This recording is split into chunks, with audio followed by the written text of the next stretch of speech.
شروع خاتم النبیین صلی اللہ علیہ وآلہ وسلم کے خالق و مالک کے بابرکت نام یا اللہ سے جو رحمان بھی ہے اور رحیم بھی۔ محترم ناظرین، السلام علیکم ورحمۃ اللہ وبرکاتہ۔ آمد مصطفیٰ مرحبا مرحبا، آمد مصطفیٰ مرحبا مرحبا، دل کی ویرانیاں بہار بن جاتی ہیں، سب غم مٹ جاتے ہیں کہ آپ آتے ہیں، رحمتیں چھا جاتی ہیں سارے عالم پر، نور جلملاتے ہیں کہ آپ آتے ہیں، خواب غفلت سے اٹھتے ہیں سوئے ہوئے دل، ذکر گنگناتے ہیں کہ آپ آتے ہیں، گلشن کائنات میں خوشبو پھیلتی ہے، پھول مسکراتے ہیں کہ آپ آتے ہیں۔ محترم ناظرین، آج ہم ایک ایسے دن کا ذکر کرنے جا رہے ہیں جس کی خوشبو سے کائنات مہک اٹھی، جس کی روشنی سے آسمان جگمگا اٹھا، اور جس دن کی برکت سے انسانیت کو نجات کا پیغام ملا۔ یہ وہ دن ہے جس دن آقائے دو جہاں، سید الانبیاء، شفیع محشر، فخر موجودات حضرت محمد مصطفیٰ صلی اللہ علیہ وآلہ وسلم دنیا میں تشریف لائے۔ 12 ربیع الاول کی وہ مقدس رات تھی، رات کا سکوت کائنات پر چھایا ہوا تھا، لیکن زمین و آسمان پر ایک خاص کیفیت طاری تھی۔ فرشتے صف بستہ کھڑے تھے، جنت کے دروازے خوشی سے کھول دیے گئے تھے، حوران جنت نغمے پڑھ رہی تھیں، اور عرش الہی پر تسبیح و تمجید کی صدائیں بلند تھی، گویا ساری کائنات اپنے محبوب کی آمد کی منتظر تھی۔ میرے عزیز، یہ وہ دن تھا جس دن نے دنیا کو اندھیروں سے نکال کر روشنی عطا کی۔ یہ وہ لمحہ تھا جب انسانیت کو ظلم و جبر، کفر و شرک کی زنجیروں سے آزاد کرنے والا نبی اکرم صلی اللہ علیہ وآلہ وسلم دنیا میں جلوہ گر ہوا۔ اللہ تعالیٰ قرآن مجید سورۃ انبیاء آیت نمبر 107 میں ارشاد فرماتے ہیں، وَمَا أَرْسَلْنَاكَ إِلَّا رَحْمَةً لِّلْعَالَمِينَ، اور ہم نے آپ صلی اللہ علیہ وآلہ وسلم کو تمام جہانوں کے لیے رحمت للعالمین بنا کر بھیجا ہے۔ یہ دن صرف عرب کا نہیں تھا، یہ پوری دنیا کائنات کی عید تھی۔ اہل زمین و آسمان خوشی میں جھوم اٹھے، اور آج ہم بھی اسی خوشی کو یاد کرتے ہیں، درود و سلام پڑھتے ہیں، اور اپنے دلوں کو عشق رسول صلی اللہ علیہ وآلہ وسلم سے منور کرتے ہیں۔ نمازوں کا ذوق بڑھنے لگتا ہے، سجدے لمبے ہو جاتے ہیں کہ آپ آتے ہیں۔ میرے عزیز سامعین، جب ولادت رسول صلی اللہ علیہ وآلہ وسلم کا وقت قریب آیا تو اللہ تعالیٰ نے سب سے پہلے ان کی والدہ ماجدہ حضرت آمنہ بنت وہب رضی اللہ تعالیٰ عنہ کو خاص کرم اور سکون سے نوازا کہ جب مجھے اپنے بیٹے محمد صلی اللہ علیہ وآلہ وسلم کی خوشخبری دی گئی تو مجھے ایک ایسا نور محسوس ہوا کہ جو اندر سے داخل ہو گیا۔ میں نے اپنی آنکھوں کے سامنے شام کے کیسر و محلات روشن دیکھے۔ آپ فرماتی ہیں کہ میں نے خواب میں دیکھا کہ ایک فرشتہ تشریف لایا اور کہا، اے آمنہ، تجھے سید الانبیاء، امام المتقین، خاتم النبیین کی خوشخبری ہو۔ یہ بچہ ایسا ہے جو ساری دنیا کو نور سے منور کرے گا۔ جب وہ پیدا ہو تو کہنا، اعیذہ بالواحد من شر کل حاسد، اور اس کا نام محمد رکھنا۔ اہل علم نے لکھا ہے کہ حضرت آمنہ رضی اللہ تعالیٰ عنہ کو بار بار غیبی پیغامات ملتے رہے، کبھی خواب میں، کبھی دل کے الہام میں۔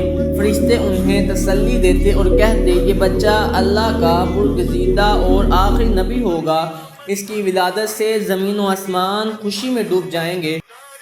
اہل کتاب یہود و نصارہ کے علماء بھی اپنی کتابوں میں اس بات کو جانتے تھے کہ آخری نبی صلی اللہ علیہ وآلہ وسلم کی ولادت باسعادت قریب ہے۔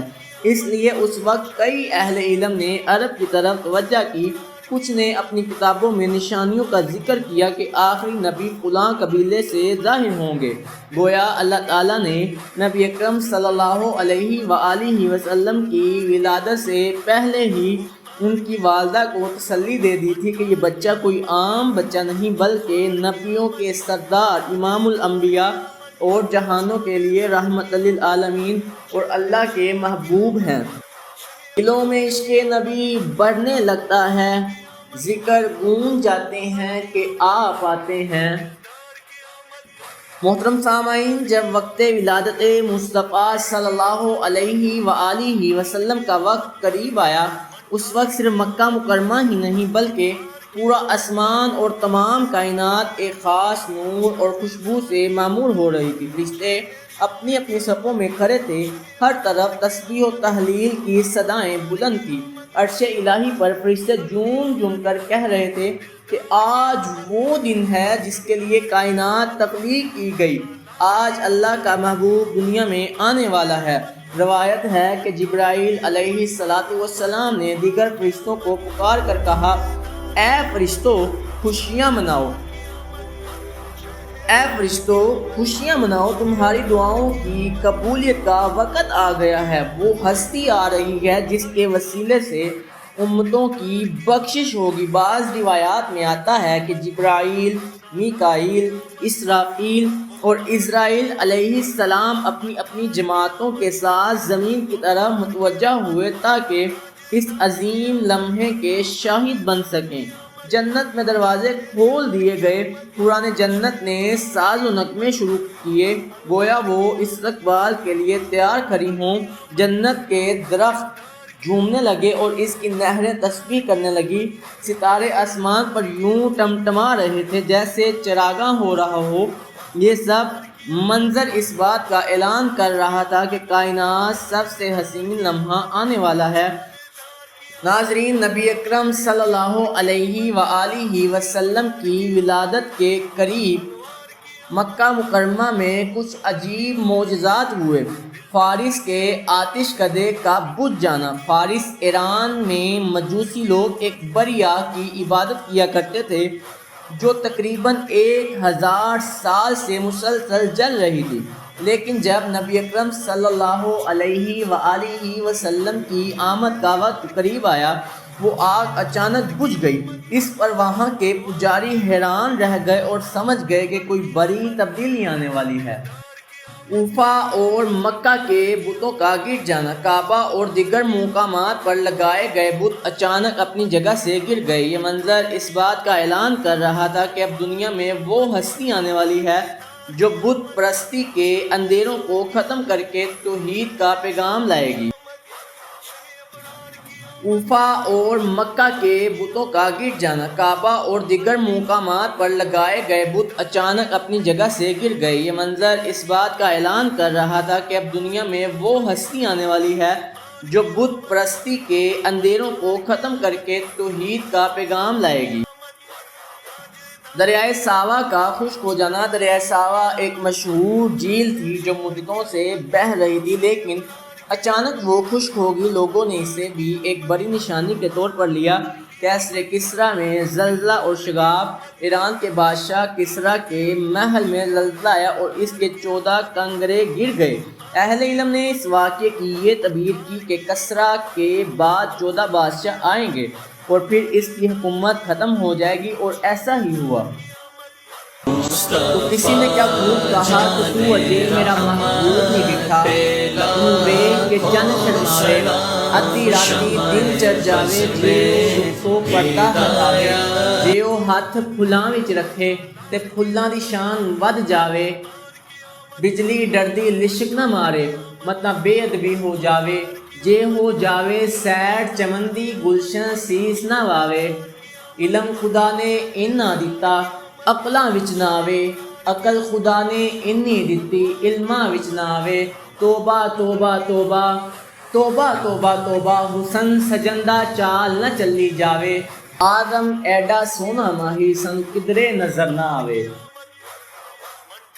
اور اب آخر وہ گھڑی آ پہنچی جس کا انتظار صدیوں سے زمین و آسمان کر رہے تھے۔ وہ رات 12 ربیع الاول کی بابرکت گری جس میں کائنات کے محبوب اللہ کے حبیب محمد مصطفیٰ صلی اللہ علیہ وآلہ وسلم تشریف لائے۔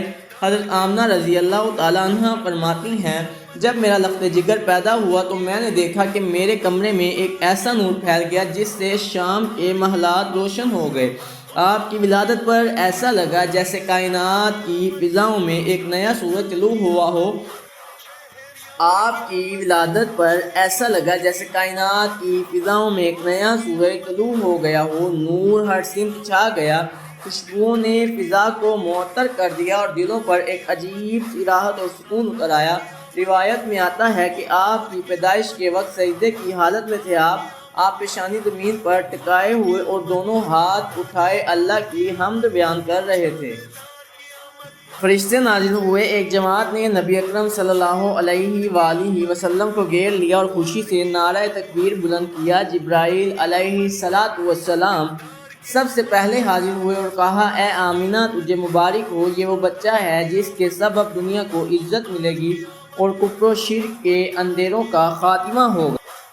فرشتے نازل ہوئے، ایک جماعت نے نبی اکرم صلی اللہ علیہ وآلہ وسلم کو گھیر لیا اور خوشی سے نعرہ تکبیر بلند کیا۔ جبرائیل علیہ السلام سب سے پہلے حاضر ہوئے اور کہا اے آمینہ تجھے مبارک ہو، یہ وہ بچہ ہے جس کے سبب دنیا کو عزت ملے گی اور کفر و شرک کے اندھیروں کا خاتمہ ہوگا۔ اسی لمحے آسمان کے دروازے کھل گئے، فرشتوں نے جشن منایا اور زمین پر رحمتوں کی بارش اتر آئی۔ نبی اکرم صلی اللہ علیہ وآلہ وسلم کی ولادت باسعادت کی گری میں کعبہ کے بت سر کے بل گر گئے۔ دنیا کے ہر گوشے میں ایک خاص نور اور سکون چھا گیا۔ ابلیس چیخ اٹھا اور گھبرا گیا کہ آج وہ ہستی آ گئی جو اس کے تمام فتنوں کو ختم کر دے گی۔ السلام علیکہ یا سیدی یا رسول اللہ، السلام علیکہ یا حبیب اللہ، آمد مصطفیٰ مرحبا مرحبا۔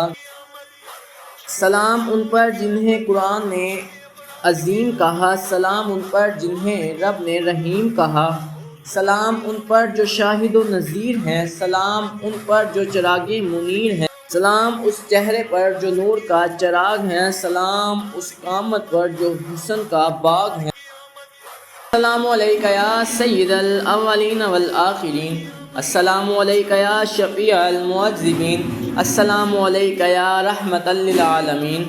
ناظرین، یہ ہے عید میلاد النبی صلی اللہ علیہ وآلہ وسلم جسے امت مسلمہ پچھلے 1500 سال سے عقیدت و محبت سے منا رہی ہے۔ میرے عزیزو، میلاد منانے کی حقیقت یہ ہے کہ ہمیں اللہ کا شکر ادا کریں اور اس نے ہمیں اپنا محبوب نبی صلی اللہ علیہ وسلم عطا فرمائے، جیسے قرآن میں اللہ نے ارشاد فرمایا سورۃ یونس آیت نمبر 58، قُلْ بِفَضْلِ اللَّهِ وَبِرَحْمَتِهِ فَبِذَلِكَ فَلْيَفْرَحُوا، آپ کہہ دیجئے کہ اللہ کے فضل اور اس کی رحمت پر خوشی مناؤ، یہی تمہارے لیے بہتر ہے۔ کیا اللہ کا سب سے بڑا فضل اور رحمت اس کے محبوب کی آمد نہیں؟ یہ میلاد النبی صلی اللہ علیہ وآلہ وسلم کی محافل پچھلے 1500 سال سے مسلمانوں کے دلوں کو منور کر رہی ہے۔ کہیں میلاد کی محفلوں میں درود و سلام کی صدائیں بلند ہوئیں، کہیں نعت و قصیدہ کی محفلیں سجیں، کہیں ذکر و مصطفیٰ سے اندھیروں میں ڈوبے دلوں کو روشنی ملی۔ یہ محافل صرف جشن نہیں بلکہ ایمان کی تجدید ہیں۔ یہ ہمیں یاد دلاتی ہیں کہ ہم نے اپنی زندگیوں کو سیرت مصطفیٰ صلی اللہ علیہ وآلہ وسلم کے مطابق گزارنا ہے۔ میلاد کا پیغام: ہمیں نماز قائم کرنی چاہیے، قرآن کی کثرت سے تلاوت کرنی چاہیے، اپنے گھروں کو درود و سلام سے معطر رکھنا چاہیے، اپنی زندگیوں میں سنت مصطفیٰ صلی اللہ علیہ وآلہ وسلم پر عمل کرنا چاہیے، غریبوں، یتیموں اور محتاجوں کی خدمت کرنی چاہیے، محبت رسول صلی اللہ علیہ وآلہ وسلم میں ڈوب جانا چاہیے۔ اے اللہ، ہمیں ہمیشہ اپنے محبوب کا ذکر میں مشغول رکھ۔ اے اللہ، ہمیں عید میلاد النبی صلی اللہ علیہ وآلہ وسلم کے صدقے ایمان کی حلاوت عطا فرما۔ اے اللہ، ہمیں روز قیامت اپنے محبوب کا دیدار اور شفاعت نصیب فرما، آمین۔ سلام ہو مدینے کے والی پر کہ سب سنور جاتے ہیں، کیا پاتے ہیں۔ سلام ہو دو جہاں کے تاجدار پر کہ سب جھک جاتے ہیں۔ کہ آپ آتے ہیں۔ سلام ہو نبیوں کے سردار پر کہ سب جھوم جاتے ہیں کہ آپ آتے ہیں۔ سلام ہو غریبوں کے سہارے پر کہ دل سنبھل جاتے ہیں کہ آپ آتے ہیں۔ سلام ہو رحمت للعالمین پر کہ غم مٹ جاتے ہیں کہ آپ آتے ہیں، کہ غم مٹ جاتے ہیں کہ آپ آتے ہیں۔